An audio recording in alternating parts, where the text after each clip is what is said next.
Tapi orang-orang kafir belum tahu dia masuk Islam, dia dihormati. Nggak ada orang kafir yang berani menggeledah rumah dia. Nggak ada orang kafir yang berani nyelonong ke rumah dia. Rumah inilah yang dijadikan oleh Nabi tempat berkumpulnya umat Islam. Tapi mereka, Nabi minta untuk jangan datang rombongan-rombongan. Datang satu-satu, datang sendiri-sendiri, saudara. Masuk, nyelenap, duduk dalam rumah, yaitu Al-Arqam ibnu Abil Arqam. Inilah akhirnya menjadi madrasah Islam pertama dalam sejarah Islam, saudara.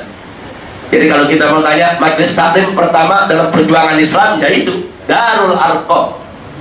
Madrasah pertama dalam sejarah Islam yaitu Darul Arqam. Nah, di sanalah umat Islam berkumpul. Tapi jangan lupa, gara-gara peristiwa tadi, saudara, semua orang-orang kafir, khususnya para tokoh, meningkatkan kewaspadaan. Mereka cek istri mereka, anak mereka, budak mereka, jangan sampai ada masuk Islam.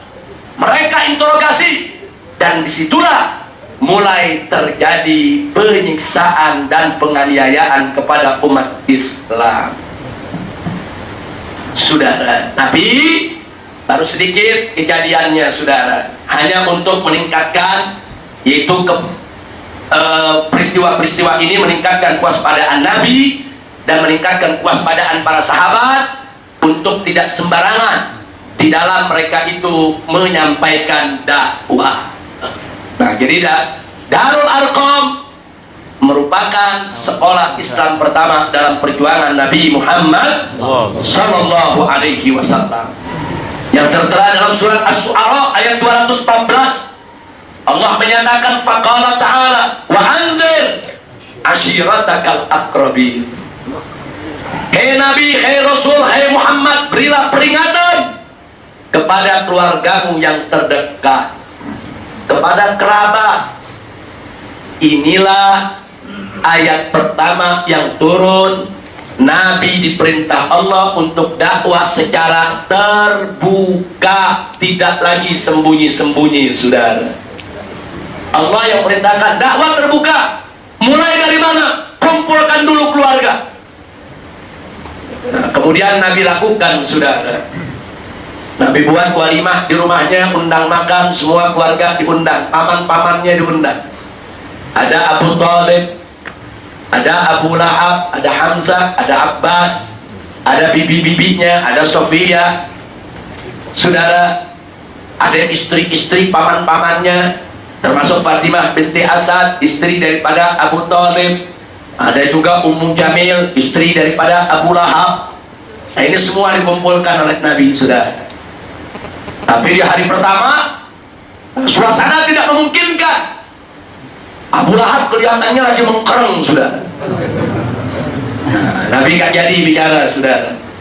Cari waktu yang lebih tepat, bikin lagi walimah, undang lagi mereka semua. Nabi jalankan apa yang Allah perintahkan, mulai dari keluarga, saudara, secara terbuka. Nah, kali ini begitu suasana memungkinkan, Nabi sampaikan kalau beliau adalah Bashir wa Nadhir, kalau beliau itu adalah utusan Allah. Beliau sampaikan, saudara, kepada keluarganya. Saat itu Abu Thalib menjawab, ya Muhammad,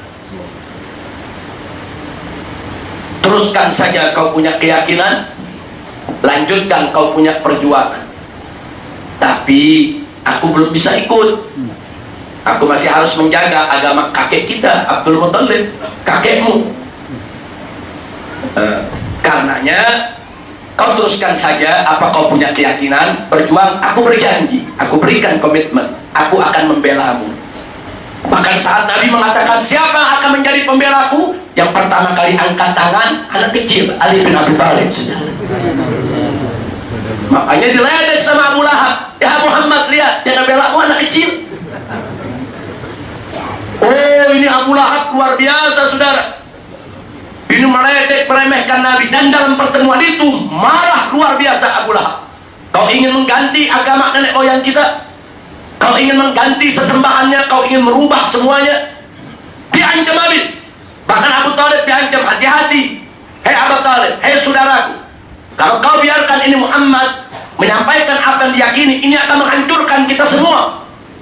Jadi Abu Thalib dalam pertemuan lihat istrinya masuk Islam, anaknya masuk Islam, enggak marah. Teruskan aja, ya Muhammad, dengan kau punya perjuangan. Tapi aku belum bisa. Aku kan mesti melindungimu, aku mesti jaga engkau. Abu Thalib saat itu pemimpin kau. Kalau kayak kita sekarang nih, kepala suku, saudara. Di mana dalam surat Al-Hijr ayat 94, wallahu subhanahu wa ta'ala qala fasda' bima tu'mar wa a'rid 'anil jahilin. Sudah saatnya, hai Nabi, hai Rasul, kau tampil, sampaikan apa yang kau diperintahkan, dakwakan, sebarkan, wa'arid 'anil jahilin. Udah palingkan saja itu wajahmu dari orang-orang yang bodoh. Siapapun yang menghalangimu, tidak ada urusan. Fasda' bima tu'mar. Allah yang perintahkan, sudah. Dulu Nabi Nuh alaihissalam, anak kandungnya tidak ikut. Nabi Nuh tetap dakwah di masyarakat. Dulu Nabi Lut alaihissalam, istrinya tidak ikut, tapi beliau tetap dakwah di tengah masyarakat. Nah, Nabi kita, pamannya Abu Lahab tidak ikut, tapi tetap Allah perintah untuk dakwah di tengah masyarakat, saudara. Tapi kan kadang-kadang masyarakat di bawah, Ustaz coba benerin orang lain, nah keponakannya mabok melulu.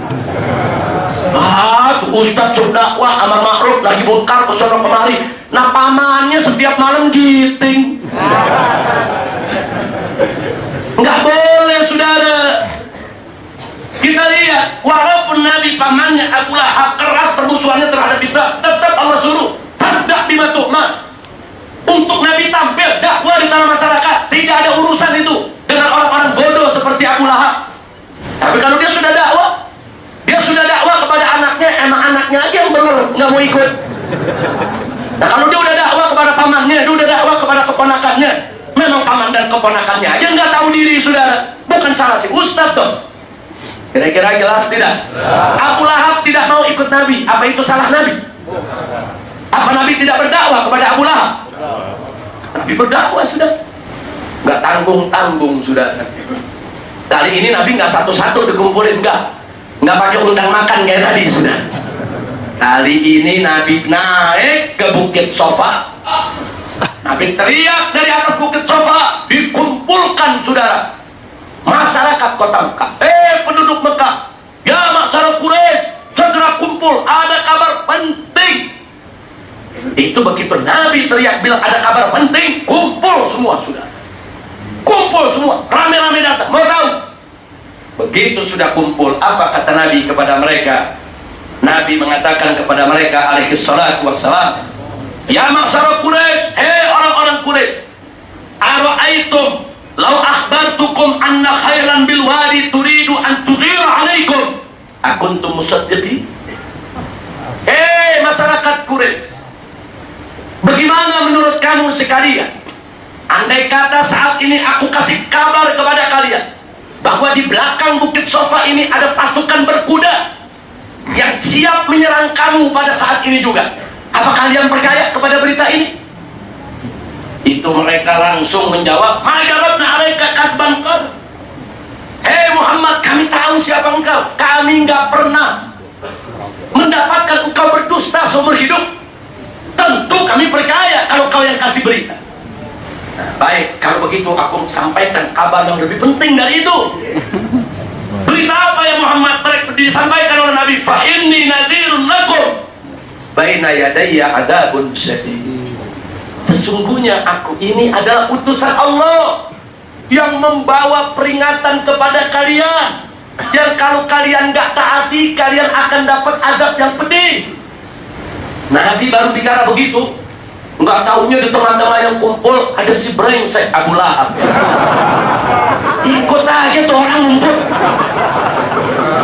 Abu Lahab langsung tulak pinggang, saudara. Apa dia bilang?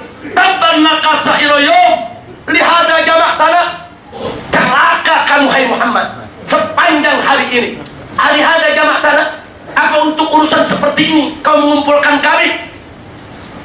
Disuruh bubar tuh orang semua sama Abu Lahab. Udah bubar, jangan dengerin orang ngawur ini ngomong, bubar, saudara. Dan disitulah akhirnya Allah menurunkan surat Al-Lahab atau disebut juga surat Al-Masad. Allah turunkan firman-Nya kepada Nabi, tabbat yada abi lahabin wa tab. Allah kasih tahu semua itu umat manusia. Bukan Nabi yang celaka, Abu Lahab yang celaka. Tabbat yada Abi Lahab. Celaka kedua tangan daripada Abu Lahab. Bukan hendaknya Abu Lahab tidak akan manfaat buat dia. Saya selanaron. Dia akan masuk ke dalam neraka yang memiliki api yang menjilat. Padahal Abu Lahabnya masih hidup, saudara. Kenapa saya katakan subhanallah, maha suci Allah? Inilah bukti bahwa apa yang disampaikan oleh Nabi betul-betul datang dari Allah. Begitu Allah sudah nyatakan Abu Lahab pasti masuk neraka, berarti Abu Lahab tidak akan pernah masuk Islam, tidak akan beriman kepada Allah. Allah tutup pikiran Abu Lahab sehingga tidak akan terlintas di benak dia untuk membuat siasat macam itu, saudara. Allah, andai kata Muhammad yang membuat Al-Quran, ayat semacam ini nggak bakal ada, saudara. Karena ayat ini hanya bisa keluar dari yang maha tahu, Alimul Khabir. Dari yang maha tahu apa yang sudah terjadi, sedang terjadi, dan akan terjadi. Siapa itu Alimul Khabir? Allah. Nah baik, saudara. Setelah peristiwa tadi, Nabi secara terbuka berdakwah, tidak lagi sembunyi-sembunyi. Maka mulai tahun kelima Bi'tsah, saudara, Nabi menghadapi tantangan dakwah yang luar biasa. Tantangan demi tantangan Nabi dapatkan, saudara. Dan itu Allah ceritakan dalam surat Al-Anfal ayat 30. Wa idh yamkuru bika, tatkala mereka berbuat makar kepada engkau ya Muhammad. Siapa mereka? Alladzina kafaru, orang-orang kafir. Untuk apa? Liyuthbituka, untuk membungkammu atau memenjarakanmu, au yaqtuluka, atau untuk membunuhmu, au yukhrijuka, atau untuk mengeluarkanmu dari kota Mekah, mengusirmu. Wa yamkurun, mereka akan selalu berbuat makar kepada engkau. Wa yamkurullah, dan Allah akan membalas makar mereka. Wallahu khairul makirin, dan Allah sebaik-baiknya, yaitu pembalas daripada makar orang, saudara. Alhamdulillah. Berdasarkan ayat ini, saudara, alhamdulillah Allah menginformasikan kepada kita bahwa makar musuh Allah terhadap Nabi dan orang beriman, pertama, pembungkaman. Mari kita lihat, saudara, satu persatu. Kita mulai dari penghinaan. Silakan baca surat Al-Mutaffifin, saudara. Allah ceritakan, innal ladzina ajramu, sesungguhnya orang-orang mujrim itu, orang-orang jahat itu, orang-orang yang menjadi musuh Nabi itu, saudara, kanu minal ladzina amanu yadhakun. Mereka itu dulu terhadap orang-orang yang beriman mereka tertawa, saudara. Jadi orang-orang kafir ini kalau ketemu Nabi cengengesan, tengar-tengir, ngetawain Nabi, saudara. Enggak sampai di situ, wa idza marru bihim yataghamazun. Dan kalau mereka liwat di depan Nabi, saudara, mereka ngedip-ngedipin mata, larap lirik, ngeledek, saudara. Enggak sampai di situ, wa idza qarabu ila ahlihim qarabu fakihin. Dan kalau mereka kembali kepada keluarga mereka, mereka gembira, senang. Udah ngeledek Nabi, udah ngeledek orang yang beriman, udah tengah-tengir, udah cengengesan. Oh, senang hatinya, gembira. Allah ceritakan dalam Al-Quran apa yang mereka lakukan terhadap Nabi, saudara. Coba lihat lagi, buka surat Al-An'am ayat 10. Saudara, Allah ingatkan kepada Nabi, yaitu walaqad istahza'a bi rusulin min qablik fahaqqa bil ladzina sakharu minhum ma kanu bihi yastahzi'un. Jadi Allah ceritakan juga kepada Nabi, ini orang model begini nih yang menghina Rasul, dari dulu udah ada. Dan nanti mereka akan menerima balasannya dari Allah atas segala ejekan dan cemoohan mereka terhadap Nabi. Buka juga surat Ad-Duha ayat 1-3. Kenapa ayat ini turun, saudara? Ada satu perempuan ketemu Nabi, apa dia bilang? Hei Muhammad, bagaimana setanmu gak datang hari ini? Dan Nabi kan suka ke Gua Hira, saudara, keluar, dapat apa namanya wahyu. Terus Nabi kasih tahu, Nabi ketemu Jibril. Ini perempuan bilang, hei Muhammad, bagaimana setanmu hari ini gak datang? Kenapa? Setanmu pergi meninggalkan kamu. Itu hinanya sampai begitu, sudah turun surat ini. Wadduha wal laili idza saja ma wadda'aka rabbuka wa ma qala.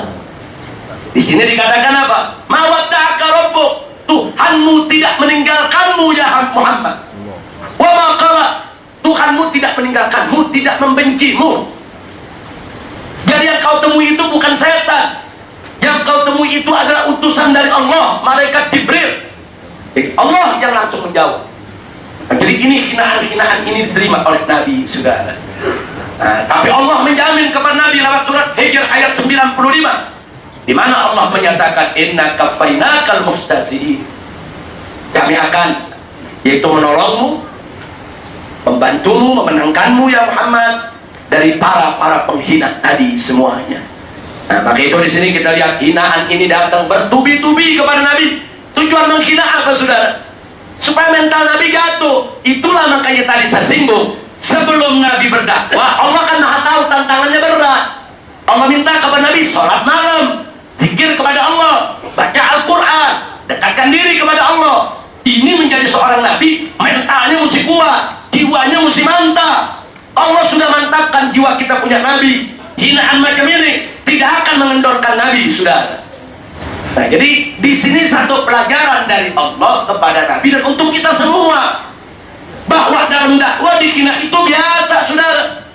Enggak apa-apa orang ngomong hina seisi dunia, yang penting jangan Allah menghina kita, titik.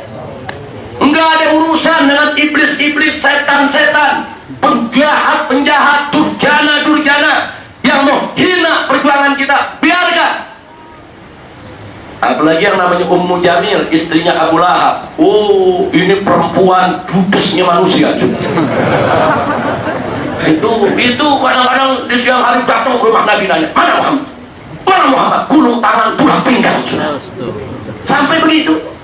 Mana Muhammad tuh yang mau ngajak-ngajak agama kita? Mana Muhammad? Kadang-kadang ketemu di jalanan dikaki maki, Muhammad. Ini perempuan model begini zaman sekarang ada gitu. Di TV sering masuk. Bawaannya sok berani, sok gagah, saudara. Nah, ini dulu istrinya Abu Lahab begitu. Nabi di mana aja dikali buber, dimaki-maki, saudara. Masya Allah. Jadi zaman sekarang perempuan yang begitu ada juga. Ada, saudara. Judes itu perempuan. Istrinya Abu Lahab, saudara. Nah, kemudian kita lihat yang kedua, fitnah. Mari kita lihat firman Allah dalam surat Al-Qalam ayat 51. Saudara, bagaimana Allah ceritakan kepada kita, faqala ta'ala wa yaquluna innahu lamajnun. Mereka orang-orang kafir berkata, innahu sesungguhnya Muhammad itu lamajnun, betul-betul orang gila. Nabi dikatain gila. Allah yang cerita dalam Al-Quran. Begitu juga dalam surat Shad ayat 4, Allah menyatakan wa qala al-kafiruna hadza sahirun kadzdzab. Orang-orang kafir mengatakan hada Muhammad ini sahir, tukang zikir, kadzdzab, pendusta. Nah, kemudian bisa juga kita lihat yaitu dalam surat Al-Furqan ayat 5, di mana Allah menceritakan wa qalu asatirul awwalin iktatabaha fa yatumla alaihi bukratan wa asila. Jadi dikatakan di sini, saudara, orang-orang kafir mengatakan, ini yang Muhammad sampaikan ini bukan firman Tuhan. Ini cuma lembaran-lembaran cerita kosong. Ini cuma dongeng-dongeng yang Muhammad minta ditulisin orang. Habis ditulisin orang pagi siang, dia sampai indah kepada kita. Dia bilang itu firman Tuhan. Jadi Nabi dibilang ngarang-ngarang. Orang zaman sekarang yang bilang Quran karangan Nabi ada nggak? Ada. Di Indonesia ada yang bilang Al-Quran itu hasil kong kali kong Nabi dan para sahabat. Coba lihat, saudara. Nah, ini fitnah luar biasa. Jadi fitnah-fitnah lain juga begitu. Sampai-sampai dalam surat Al-Mutaffifin ayat 32, Allah juga menceritakan wa idza ra'awhum qalu inna haula ila dallun. Itu orang-orang kafir kalau ketemu orang beriman, kalau ketemu Nabi, apa mereka bilang? Ini Muhammad dan sahabatnya semua dallun, sesat. Jadi ini dia, orang sesat teriak sesat, sudah. Maling teriak maling. Dia yang sesat, dibilang Nabi yang sesat, sudah. Nah, ini terjadi fitnah sedemikian rupa Sampai dalam surat Fussilat ayat 26, wallahu subhanahu wa ta'ala qala, Allah bercerita kepada kita semua, wa qala alladziina kafaru la tasma'u li hadzal qur'an walghaw fihi la'allakum taghlibun. Jadi apa kata mereka? Allah bercerita, orang-orang kafir mengatakan, jangan kamu dengeri ini Quran, udah berpaling saja, singkirkan itu Al-Quran supaya kamu sekalian menang. Kalau kamu dengeri Quran nanti kamu kesihir semuanya. Nah ini saudara, bentuk-bentuk fitnah. Mereka fitnah Quran itu cuma lembaran dongeng. Quran itu isinya hanya mantra-mantra untuk menyihir orang, saudara. Ini sudah terjadi di zaman Nabi, bagaimana mereka memfitnah dakwah.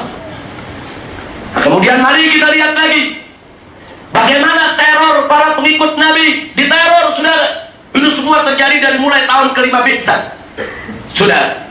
Nah di antaranya kita lihat, karena Mus'ab ibn Umair syaban jamilan ghaniyan adzabahu ahlu faharaba minhum lihimayati dini.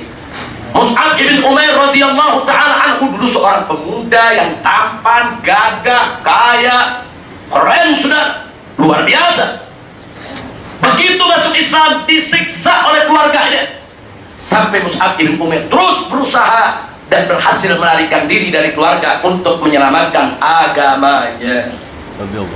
Kemudian kita lihat lagi, yaitu Uthba Ammar wa ta'ana ummaha Abu Jahal bihirbatin min kubuliha wa mata aidan abuhu fil adab. Mari kita lihat bagaimana Sayyidina Ammar ibn Yasir disiksa karena masuk Islam. Bahkan ibunya ta'ana ummaha Abu Jahal, dibunuh oleh Abu Jahal biherbatin dengan sebuah tombak fikubuliha, yang ditusuk di kemaluan si ibu, sudah ditusuk oleh Abu Jahal dari kemaluan, tembus di pinggang ibu daripada Ammar ibn Yasir. Dan dia merupakan, saudara, yaitu umat Islam yang mati syahid pertama dalam membela agama, namanya Sumayyah. Nah kemudian wamata aidun abu, ayahnya juga yang bernama Yasir disiksa dan dibunuh oleh Abu Jahal dan kawan-kawan, saudara. Nah kemudian nggak sampai di situ, Utbah Bilal, bagaimana Sayyidina Bilal juga diazab, saudara, oleh orang-orang kafir biwad'is sakhratil azimah, dengan diletakkan batu karang yang besar di atas dadanya, ala sadri. Batu karang yang besar yang beratnya tonan ditaruh di dadanya, saudara. Kita bisa bayangkan bagaimana nyeseknya, bagaimana sakitnya. Tapi Bilal tetap mengatakan ahad, ahad. Kemudian mari kita lihat lagi Uthba Khabbab ibn al-Arab. Bagaimana Khabbab ibn al-Arab, saudara, bi'an yukwaras, kepalanya diteriska dengan besi panas yang digunakan di tempat las, saudara. Kalau ada tukang las itu ada besi panasnya yang dulu dekompak begitu tuh, saudara. Besi lagi membara, diteriska kepalanya sampai dia pingsan, luar biasa sakitnya. Nah, kemudian saudara, selain itu tadi Mus'ab sudah kita ceritakan, rabatu Abu Fuqaiha bihablin min rijlih wa kana yujarru 'ala al-ard. Bagaimana Abu Fuqaiha diikat kakinya dengan tali, kemudian diseret-seret di atas tanah, saudara. Sekujur tubuhnya penuh luka. Nah inilah pengikut-pengikut Nabi yang diteror. Tujuannya apa, saudara? Supaya orang nggak mau jadi pengikut Nabi. Lalu kenapa dia tidak langsung saja siksa nabinya? Ketika itu Nabi dilindungi oleh Abu Thalib sebagai kepala dari Bani Hashim dan Bani Muttalib, saudara. Jadi karena Abu Thalib memberikan jaminan keamanan, tidak ada satupun orang kafir ketika itu yang berani melakukan gangguan secara fisik kepada Nabi, saudara. Mereka baru batas penghinaan, caci-maki Nabi, dihina, sudah, difitnah. Tapi mukul secara fisik kepada Nabi, mereka nggak berani. Kenapa? Karena seluruh Bani Hashim dan Bani Muttalib, baik yang mukmin maupun yang kafir, semua memberikan komitmen membela Nabi, saudara. Sampai-sampai mari kita lihat beberapa peristiwa. Pertama, muhawalah takfir Abi Thalib. Mereka berusaha untuk mempengaruhi Abu Thalib. Qalat kuffar Quraisy li Abi Thalib. Orang-orang kafir Quraisy mengatakan kepada Abu Thalib, "Hei Abu Thalib, keponakanmu itu Muhammad," kata orang-orang kafir Quraisy, "dia sudah mencaci-maki Tuhan kami. Dia sudah menghina agama kami. Dia sudah membodohkan daripada pemimpin-pemimpin agamawan kami. dan dia sudah menyesatkan kakek moyang kami. Sekarang kau pilih ya Abu Thalib, kau suruh Muhammad berhenti dari tingkah lakunya ini, atau lepaskan antara Muhammad dengan kami, kau nggak usah ikut campur. Tapi Abu Thalib menjawab dengan arif dan bijak. Abu Thalib memberikan pemahaman, tidak, Muhammad tidak menghina kalian, Muhammad tidak menghina Tuhan kalian, Muhammad hanya memperkenalkan Tuhannya. Muhammad memperkenalkan Tuhannya yang Maha Esa, Maha Pemberi, yang Tuhannya itu bukan patung, memperkenalkan. Terus diajak bicara baik-baik sama Abu Thalib. Abu Thalib tetap tidak bergeming, tidak mau melepaskan jaminannya, saudara. Kemudian di kesempatan lain, mereka berusaha untuk menawarkan kepada Abu Thalib solusi. Nah, ketika itu, saudara, sawamat kuffar Quraisy Abu Thalib bi an yu'tuhu Imarah ibnul Walid ibnul Mughirah badalan an Muhammad fayaquduhu wa yaqtuluhu. Jadi saat itu datang ini orang-orang kafir, ya Abu Thalib, kami tahu kau cinta kepada Muhammad. Muhammad itu kan tampan, gagah, rajin. Sekarang beginilah, kami ganti Muhammad dengan Imarah. Kami ada anak muda nih, tampan, rajin, pintar. Ini anak muda kami kasih kamu, buat kamu Abu Thalib, sebagai pengganti Muhammad. Muhammad dia kasih kita. Apa dijawab oleh Abu Thalib? Kata Abu Thalib, enak aja, kau berikan kepadaku anak kalian untuk aku pelihara, aku kasih makan. Aku berikan anakku kepadamu untuk kalian bunuh. Kurang ajar. Ditolak. Jadi ada satu anak muda namanya, saudara, Imarah ibnul Walid ibnul Mughirah, mau dikasih ke Abu Thalib. Ini anak cerdas, pintar, terkenal di kota Mekah. Yang penting Muhammad serahin, saudara. Nah, jadi hal-hal begini dilakukan oleh orang-orang kafir terhadap Abu Thalib. Dan karena sudah tidak mempan berulang kali, akhirnya, saudara, mereka sampaikan ke Abu Thalib. Dia katakan, hei Abu Thalib, kami sudah tidak sabar lagi. Kami sudah tidak punya kesabaran terhadap keponakanmu. Kau stop dia daripada gerakannya, atau kami akan bersatu untuk menghabisi Muhammad dan menghabisimu. Kita bertempur, biar nanti kelihatan siapa yang akan menang dan siapa yang akan hancur dari kedua kelompok ini. Ini mulai ada ancaman serius. Di sini Abu Thalib agak goyang, saudara. Bukan goyang takut kepada diri beliau. Beliau terlalu sayang kepada Nabi, saudara. Beliau khawatir Nabi Muhammad ini diganggu, saudara. Beliau panggil Nabi, beliau sampaikan, ya Muhammad, wahai keponakanku, kelihatannya mereka sudah marah besar terhadap kau punya gerakan. Karena itu coba pertimbangkan lagi. Jangan kau berbuat yang kau tidak mampu menanggungnya, kata Abu Thalib. Sebab ini berat, kalau mereka semua bersatu membunuh Nabi, saudara, ini akan perang habis-habisan. Terlalu berat, kau nggak mampu menanggungnya ya Muhammad. Nah, di sini Nabi menjawab kepada Abu Thalib, ya ammi, wahai pamanku, wahai pamanku, jangankan seberat itu beban dakwah ini. La wada'u syamsa fi yamini wal qamara fi yasari. Andai kata mereka letakkan beban matahari di sebelah kananku, bulan di sebelah kiriku, beban yang berat, araan atruka hadal amal, agar aku menghentikan urusan dakwah ini, wallahi matarak, demi Allah, aku tidak akan meninggalkan dakwah ini hatta yudhirahullah, sampai Allah memberikan kemenangan, atau ahliku fihi, atau aku binasa di dalamnya. Allah. Abu Thalib segera memanggil Nabi, mengejarnya. Sebentar ya Muhammad, sebentar. Kau jangan salah paham. Bukan aku mundur dari pembelaanmu. Aku sayang kepada engkau. Tapi kalau memang kau sudah mantap untuk menghadapi risiko seperti itu, aku tetap membela. Subhanallah. Jadi kita bisa lihat, saudara, tetap Abu Thalib membela Nabi alaihi salatu wassalam. Ya, jadi ketika itu, ini supaya kita tahu, saudara, nah apa yang dijawab oleh Nabi kepada Abu Thalib. Nah, jadi dari sini, saudara, akhirnya nggak sampai di situ. Tadi kan kita tahu pengikut-pengikut Nabi yang lemah dianiaya, dibunuh, dan Nabi diancam kalau terus berdakwah mereka akan terus disiksa dan dibunuh. Nabi sempat menghentikan sejenak dakwahnya, saudara. Bukan Nabi takut kepada keselamatan dirinya, tapi Nabi sayang, cinta kepada pengikutnya. Bagaimana cara dakwah ini jalan, pengikut selamat? Nabi cari solusi dan ketemu solusinya. Nabi umumkan pelan-pelan kepada seluruh pengikutnya di bawah, supaya yang lemah-lemah pergi meninggalkan Mekah menuju Habasyah. Habasyah sekarang Ethiopia. Karena ada berita di sana ada pemimpinnya bernama Najasyi, itu memimpin dengan adil, saudara. Dan Nabi yakin mereka tidak akan diganggu imannya kalau mereka hijrah ke sana. Jadi ini cara membungkam daripada dakwah Nabi, saudara. Jadi bagaimana caranya para pembela Nabi atau pembela umat Islam hasut saja supaya jangan mau membela Abu Thalib, hasutin aja. Najasyi, hasutin saja. Tapi mereka gagal. Wa yamkurullah wallahu khairul makirin. Nah, ternyata umat Islam makin banyak. Ini orang-orang kafir begitu lihat umat Islam makin hari makin banyak, saudara.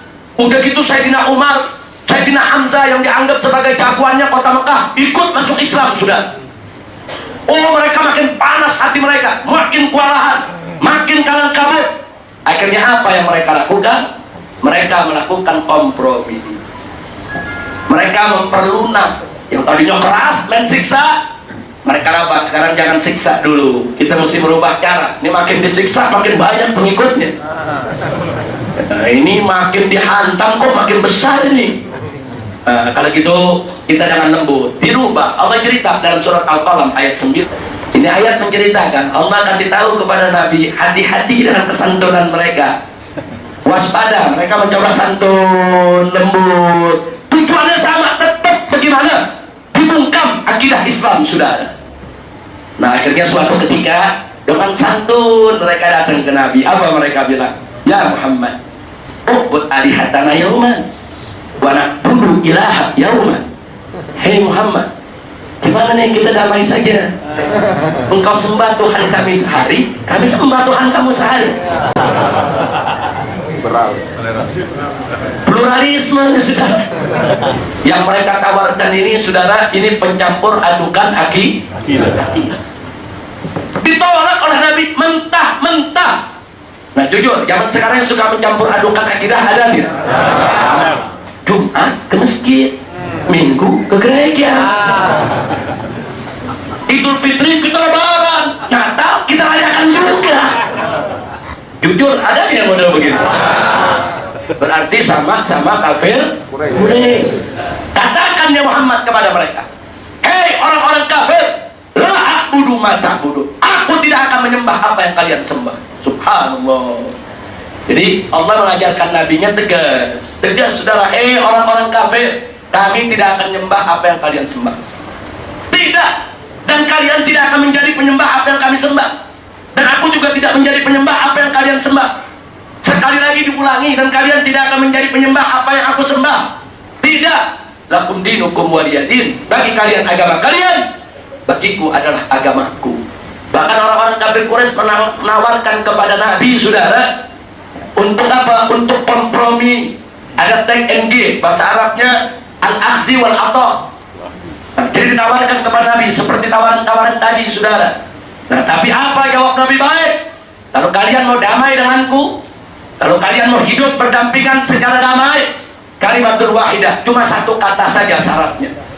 Apa syaratnya? Nabi mengatakan, kalau kalian berikan ini syarat, maka kalian akan menjadi raja, menguasai seluruh bangsa Arab, bahkan seluruh bangsa Ajam akan mengikuti gerak langkah kalian.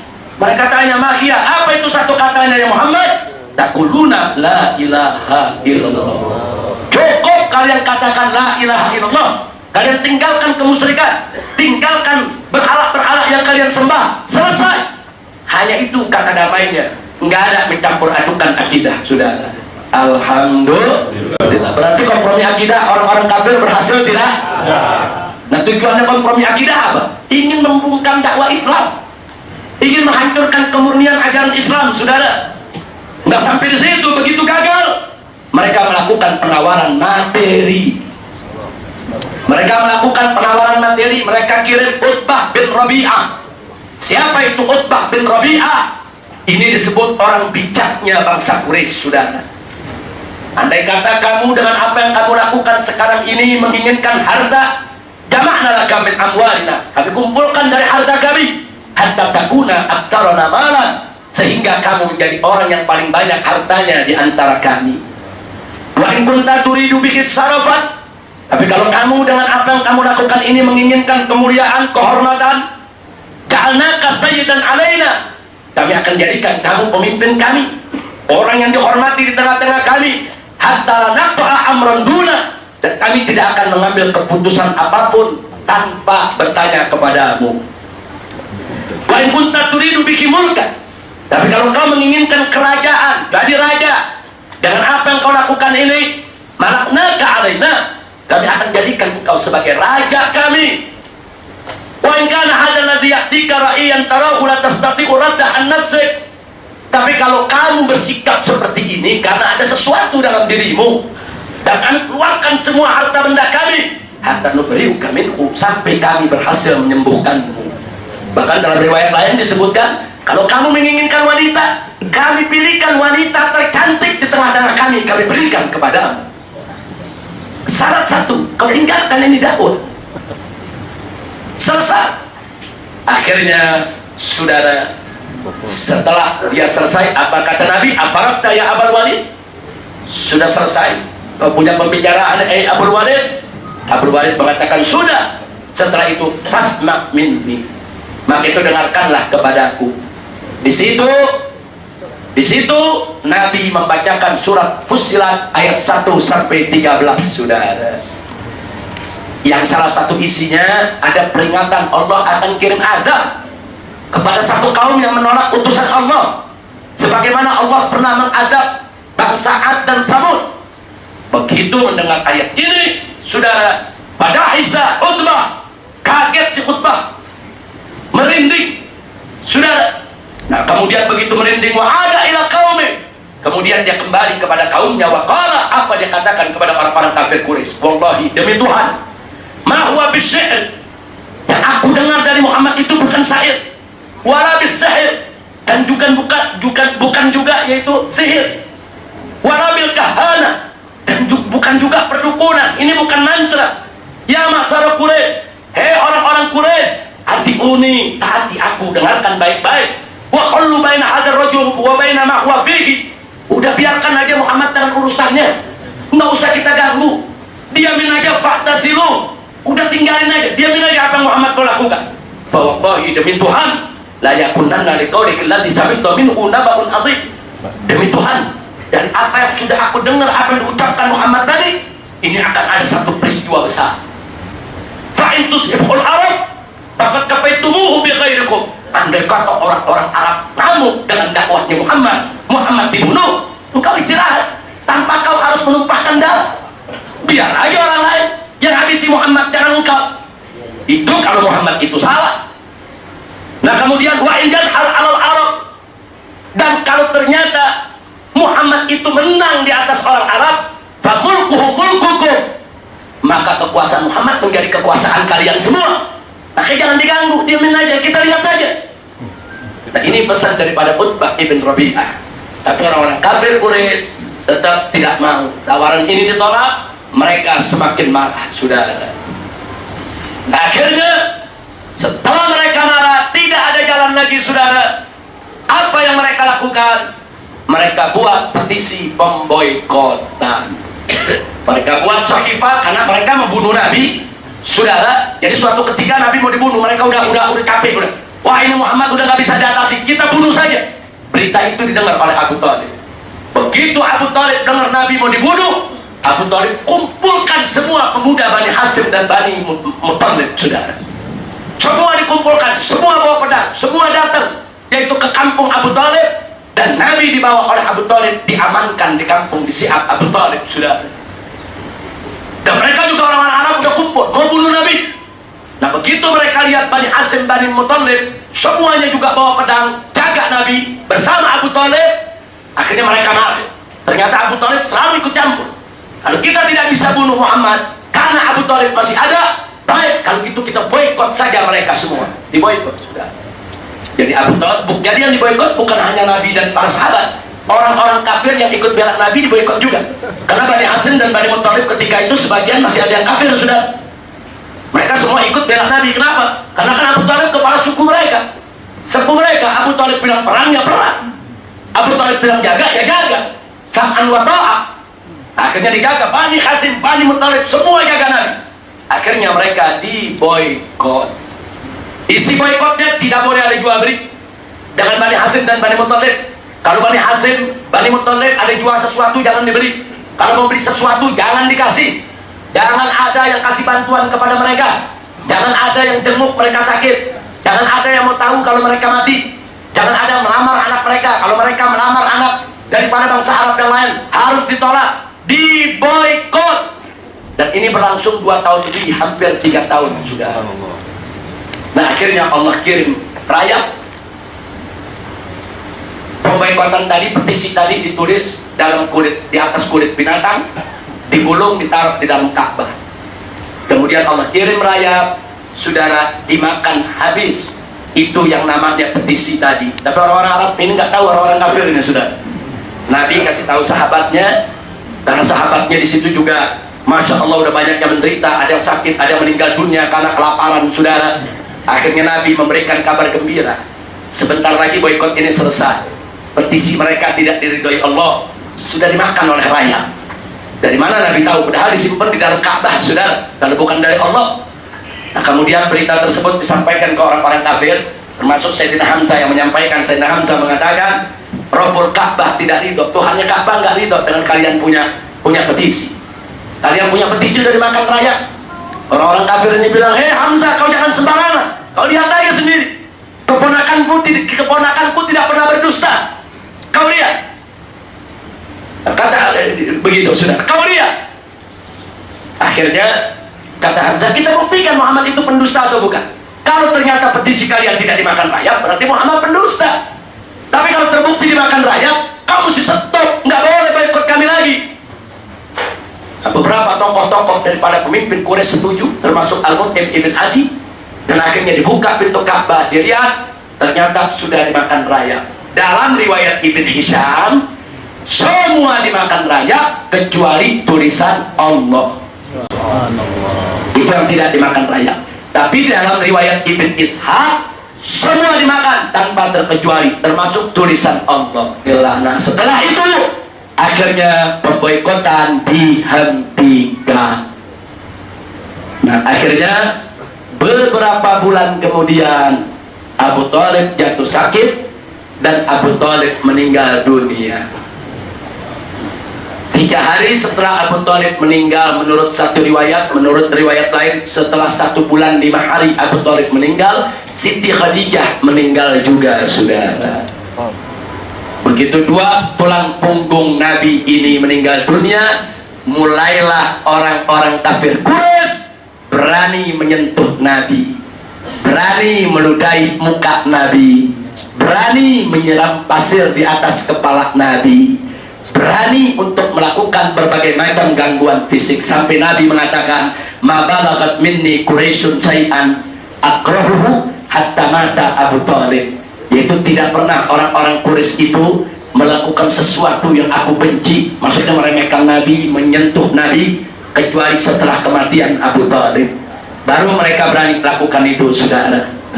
Uqbah ibn Abi Mu'ayyid, saudara, itu mengambil bajunya, kain panjang, dililit di leher Nabi, saudara. Nabi diseret-seret sampai tercekik, lidahnya keluar, mata sudah melotot, saudara, diseret di depan Ka'bah. Ketika itu Sayyidina Abu Bakar Siddiq melihat dari kejauhan, lari. Begitu lari, didorong itu Uqbah ibn Abi Mu'ayyid, saudara. Dan akhirnya segera Abu Bakar Siddiq melepaskan lilitan tersebut, saudara, yang gak pernah terjadi waktu Abu Thalib hidup, saudara. Nah kemudian setelah itu kita lihat lagi Abu Jahal mengumumkan kepada orang-orang Quraisy, hei anak-anak muda Quraisy, itu di kampung sana kemarin ada onta tuh, habis dipotong, itu ada isi perutnya, ada kotorannya. Siapa di antara kalian yang berani ambil itu kotoran, lempari ke kepala Muhammad. Akhirnya anak-anak muda ini ambil itu kotoran. Nabi sedang sujud depan Ka'bah, dilempari isi perut onta, sudah. Yang dipotong kemarin disembelih. Ketika itu putri Nabi Fatimah Zahra radhiyallahu taala anha melihat, marah luar biasa. Beliau maju, beliau lawan itu orang-orang kafir, saudara. Dengan ucapannya, dengan perkataannya, dengan tudingannya, saudara. Dan beliau bersihkan kotoran itu dari kepala Nabi, saudara. Di situ Nabi mengangkat doa, Allahumma alaika bi fulan bin fulan, bi fulan bin fulan. Saudara. Nah, di situ diceritakan oleh seorang sahabat, Nabi mendoakan, ya Allah, nih orang-orang yang ikut nih menghina Nabi semacam itu, Nabi doain, ya Allah, balaskan kepada mereka. Apa kata perawi, saudara, salah seorang sahabat? Wallahi, semua yang melakukan hal itu kepada Nabi, di kemudian hari aku lihat mereka semua jadi bangke di medan Badar, saudara. Mereka semua jadi bangke, terbunuh di medan Badar, dimasukkan dalam kuburan massal. Dan ketika itu Nabi mengulangi, hei fulan bin fulan, kau sudah dapatkan akibat apa yang kau perbuat?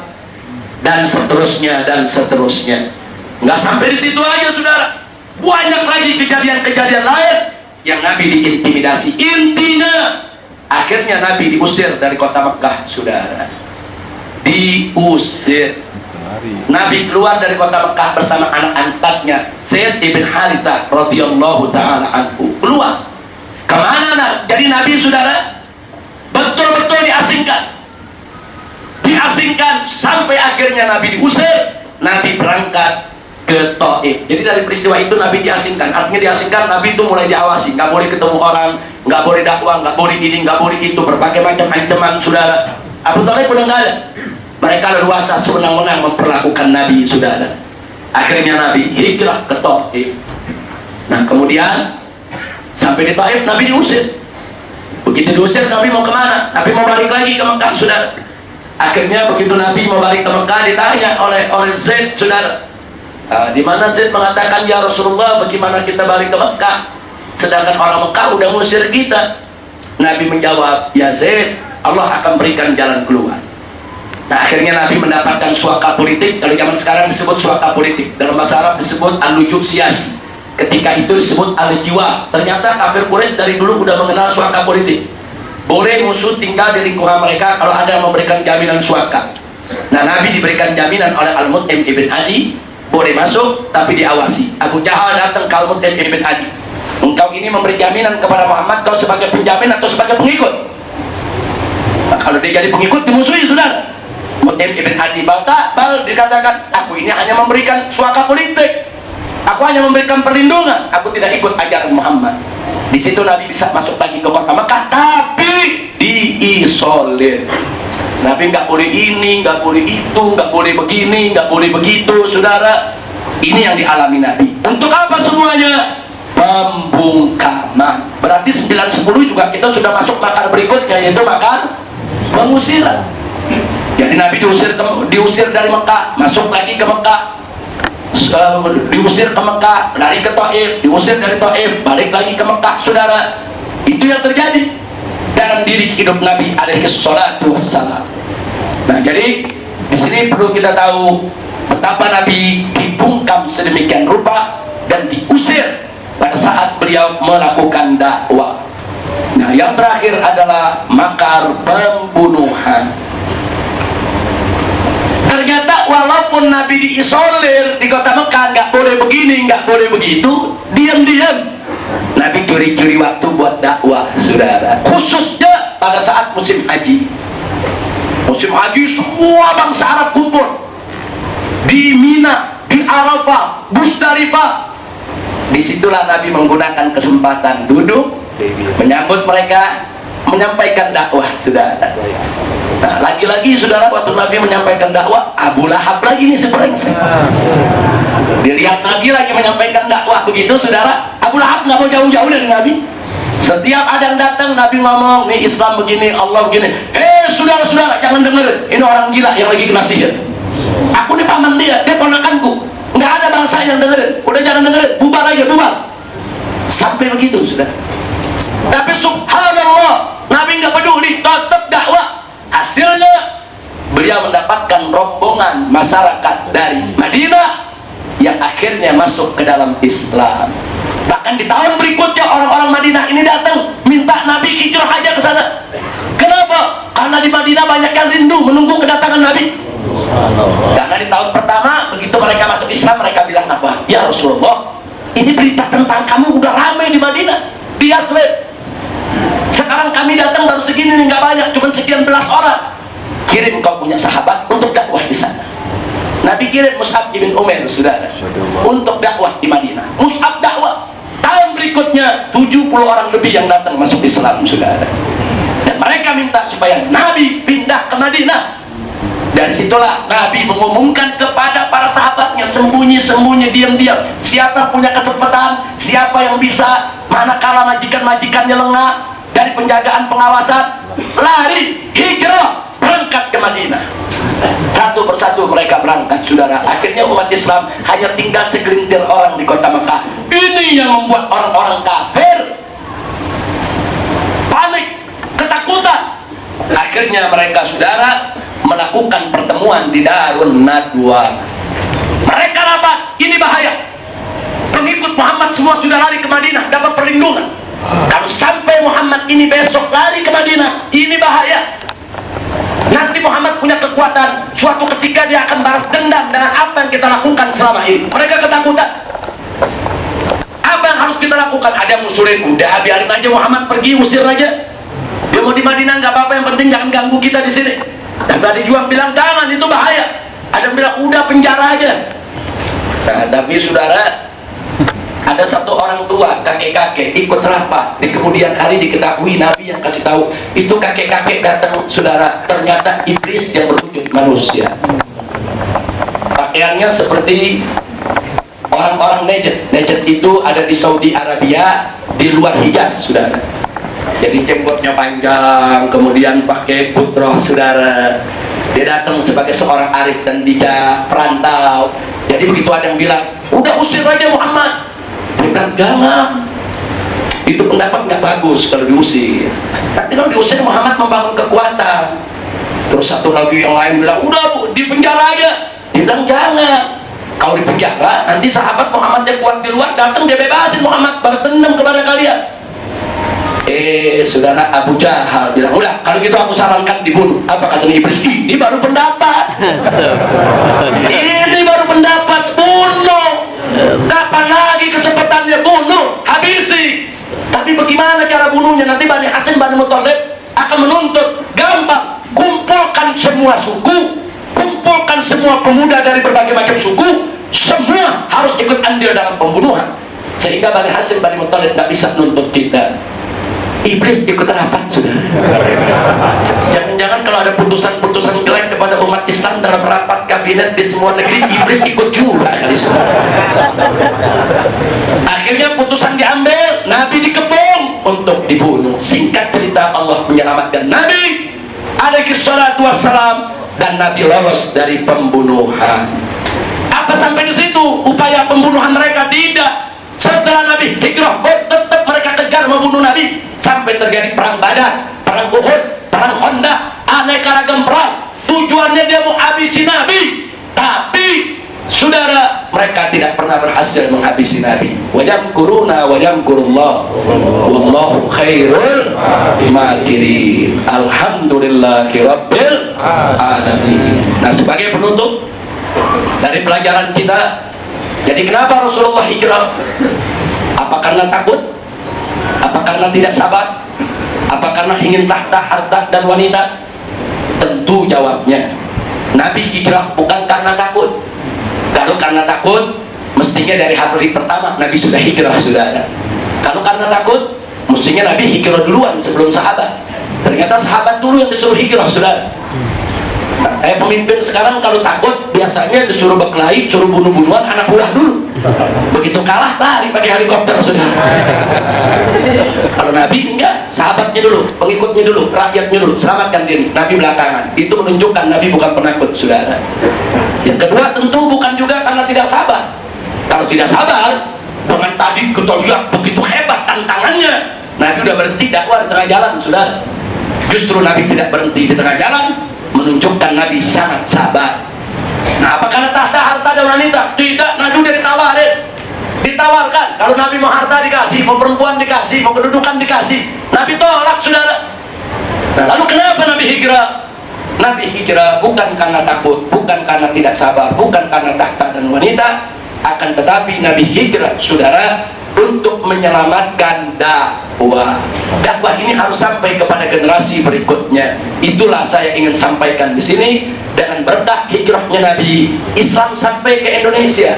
Dengan berkah hijrahnya Nabi, Islam sampai ke Petamburan, saudara. Dengan berkah hijrahnya Nabi, kita yang hidup jauh dari zaman Nabi, jauh dari tempat kelahiran Nabi, mendapatkan nikmatul iman wal Islam. Amin. Itulah berkah hijrah Nabi kita Muhammad sallallahu alaihi wasallam. Mudah-mudahan kita semua yaitu akan lebih mengenal Nabinya, lebih cinta kepada Nabi, dan siap untuk taat patuh kepada Nabi Muhammad sallallahu alaihi wasallam. Alhamdulillah. Nah, jadi ini yang saya mau sampaikan pada hari ini, saudara.